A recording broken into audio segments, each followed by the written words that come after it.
Hello guys and welcome. In this video we're going to be talking about cold brew with the step-by-step process on how to prepare it, how long to leave it, and how to get it out as the final product. Here we've got the main body of the Toddy system. So this is of stainless steel construction. The bag sits in the middle and we put all the water in as well. We've got a little hole there that the spout screws into to form a complete seal. Next up we have this little stand, and that just sits right inside the Toddy system like that, and that's where the bag is going to sit.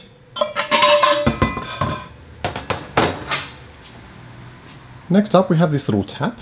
So it just operates exactly how you imagine it would be, as if it was like a water filter. When it's up like that, the valve is open. When it's down like that, the valve is closed, and this can go around any way that you want it. Next up we have this little cinch, and it's basically just made of silicone, and we can close it, and that is to close the filter bag to stop it from opening up and putting all the coffee grinds into the water. Very important is this filter bag. These are specially designed, and we get them in packs of 50 to 100. Next up we have a couple of clear airtight containers that we can just literally pour and dispense into when we're finished with this brewing system, and we're going to fill it all the way up.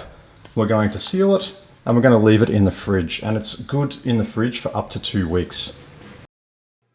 The next stage is to assemble this Toddy system.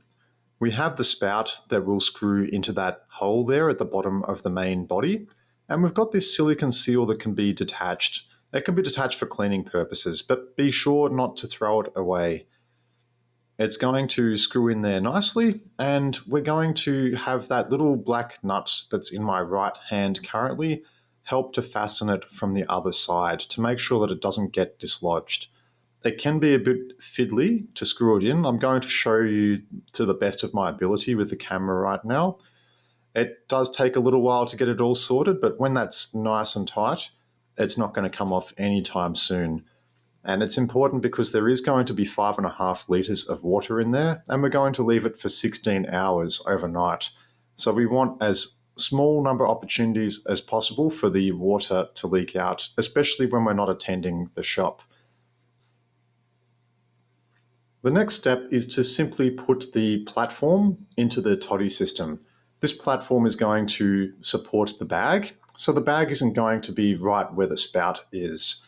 As you see, there's a bit of space between the spout and the bottom of the Toddy system, and that's so that any fine grinds of coffee that get through the bag aren't going to be sucked through into the final container. It's a system that's designed to minimize any coffee grinds going into the final product. Having that little shelf there for the bag to sit on facilitates that as well. Next up is simply putting the filter bag into the system. This just opens up quite nicely, and it's a large oversized bag, so it's actually going to be, when we put it in, it's going to have a bit of overlap over the top, and we're just going to fold it over the top there initially to start off with.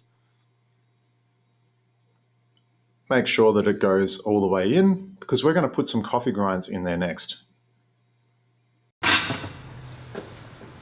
So for this next part, we have this grinder here. So it's up to you. You can grind your beans with whatever grinder you have, but this is just a commercial retail bean grinder. So it's got the hopper there where we're going to put in the beans. It's going to grind through into the bag, and that's about a 500 gram capacity hopper. So I'm not too worried. I've got a 500 gram bag right here. All I'm going to do is to put that one, it's going to fill it up.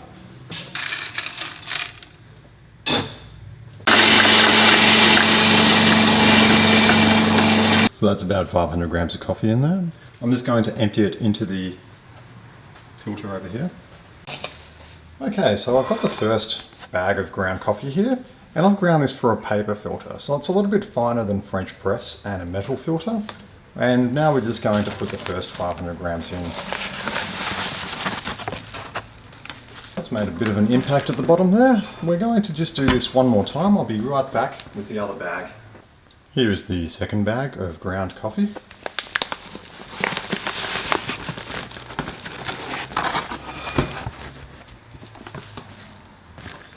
Here we go. So it's basically like a really big tea bag. The next step, now that we're just going to double check, because when we start pouring water in, we don't want it to leak out of this tap here. So it's going to double check. We've got the tap on, we've got the seal on, we've got the bag in, we've got the coffee in there. Next step is to literally add the water. Another point to note is that when we do put the water in, we want to be very careful to put it in slowly to allow the coffee to absorb as much water as possible, because sometimes when you just pour it straight in, it's going to create clumps, and these clumps aren't going to let the water go through and soak into the coffee. So I'm just going to lift up the camera and show you how to do this. This is the first 2 liters of water. I'm going to have to make a couple of trips because it is a lot of water that we put in. So we gently want to circle around, try and get the outside edges of that there.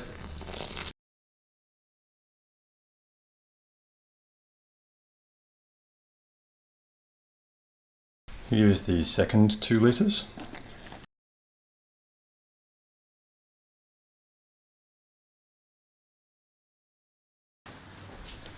And now we have the final 1.5 liters.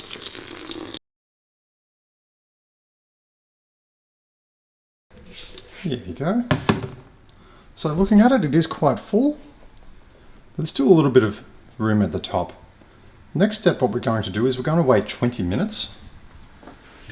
We're just going to put this lid on top. And we'll be back in 20 minutes. Welcome back, guys. It's been 20 minutes, so I'm just going to take off the lid and we're going to see how much it has brewed in there. There's a term for this. It basically is the word bloom. It blooms up like a mushroom. That's all the coffee grinds getting that water and swelling up, and that causes that bloom. And what happens with that bloom is that it doesn't fully mix. So this is on the surface. This is going to dry out. It feels, I'll let you hear that. It's very crispy. So what you want to do is you want to mix that in, and you're going to see that water down there that we poured in. Just going to mix that in. Be careful not to accidentally rip the paper filter, because the paper filter is there to keep those grinds from exiting into your cold brew. So you want to keep those grinds out.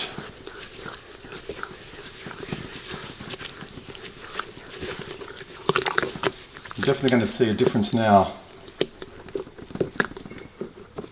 So this is essentially the final step. After you put the water in, after you put the coffee grinds in, and you've let it brew for about 20 minutes, you want to mix this all in now.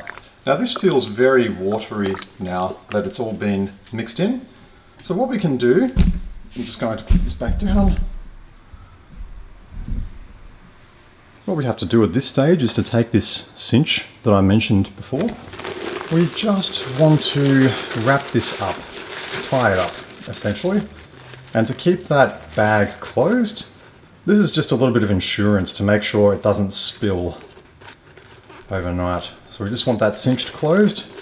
We can tuck that in there, put the lid back on, and now we wait between 16 hours to 24 hours. A little bit earlier wouldn't matter too much, but we want to leave it at about that time. Now, if you are super paranoid about this leaking overnight, especially if you've lost a seal like we lost a seal, I'm going to show you a quick tip. If you have one of these trays, potentially for using in the oven, you can just lift that in. That way, if it leaks overnight, which it won't, but if you're worried about it leaking, if it does leak, it's just going to leak into the tray, so it's not going to get on the floor or all over the bench. It's just a bit of extra insurance. It's currently the afternoon time, so tomorrow morning this should be ready to dispense. To dispense, we're just literally going to open up the tap here and pour it straight into these 2 containers. We're going to almost be able to fill up both of them with the amount of liquid. For putting in 1 kilo of ground coffee beans and 5.5 liters of water, we get about 4.5 liters of cold brew espresso that comes out. This 4.5 liters of cold brew is a concentrate. So you're not going to drink it straight because it's going to be very strong. I've got a little bit left from my previous batch, so that's why I've made up another batch. This looks basically like very strong espresso that's come straight out of the machine. I'm going to quickly demonstrate how you would typically serve a cold brew. Cold brew is pretty cool in that you can serve it in any quantity. It's a ratio of 1 part cold brew to 2 parts of water, as a typical cold brew. But instead of putting the water in, you could literally put milk in, you could put hot milk in, you could put hot water in. It's completely up to you what you want to do with it. I'm going to show you the typical way that we would make it. A couple of cubes of ice. We're going to use some cold water from the fridge. Firstly, we're going to put in the concentrate. So I'm going to make that about 1/3.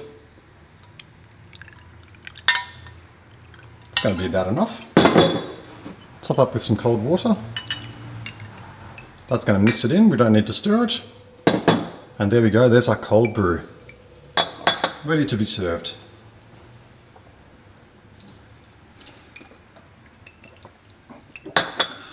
Very tasty, very good for summer. Literally just flies off the shelf. So thank you very much for that, guys. I hope you enjoyed the video. If you liked it, please hit like. If there's anything you want to talk about or mention in the comments section, then feel free to comment and I'll try and get back to you. And subscribe for future content like this. See you in the next one.